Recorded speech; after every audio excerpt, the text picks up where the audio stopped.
Cyber সুরক্ষা অধ্যাদেশের মামলায় বুয়েট শিক্ষার্থী শ্রীশান্ত রায়কে কারাগারে পাঠিয়েছেন আদালত।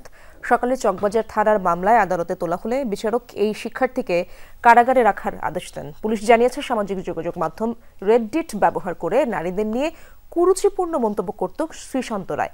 পাশাপাশি মুসলিম নারীদের পোশাক নিয়েও নানা প্ল্যাটফর্মে বাজে মন্তব্য করত সে। স্ক্রিনশটগুলো যাচাই করা হচ্ছে জানিয়ে পুলিশ বলছে, শ্রীশান্তর বিরুদ্ধে সকল অভিযোগ খতিয়ে দেখা হচ্ছে। তদন্ত করে দ্রুতই প্রতিবেদন জমা দেবে থানা পুলিশ। এর আগে মঙ্গলবার রাতে সহপাঠীকে ধর্ষণের অভিযোগে শ্রীশান্ত রায়ের বহিষ্কার চেয়ে বিক্ষোভ করেন সাধারণ শিক্ষার্থীরা। এ সময় শিক্ষার্থীদের দাবির মুখে অভিযুক্ত শ্রীশান্তকে সাময়িক বরখাস্ত করে বিশ্ববিদ্যালয় কর্তৃপক্ষ পরে তার বিরুদ্ধে চকবাজার থানায় মামলা করে বুয়েট। রাত 4টার দিকে পুলিশ শ্রীশান্তকে আটক করে থানায় নিয়ে যায়। সকালে সাইবার সুরক্ষা অধ্যাদেশের মামলায় আদালতে তোলা হয় তাকে।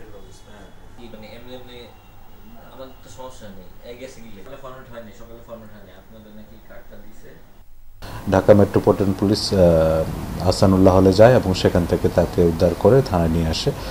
আজকে সকালে তার বিরুদ্ধে বুয়েট কর্তৃপক্ষ বাদী হয়ে একটা নিয়মিত মামলা রুজু করেছে। আমরা তাকে সেই মামলায় গ্রেফতার দেখিয়ে বিজ্ঞ আদালতে উপস্থাপন করি এবং তাকে সেখান থেকে জেল হাজতে প্রেরণ করা হয়।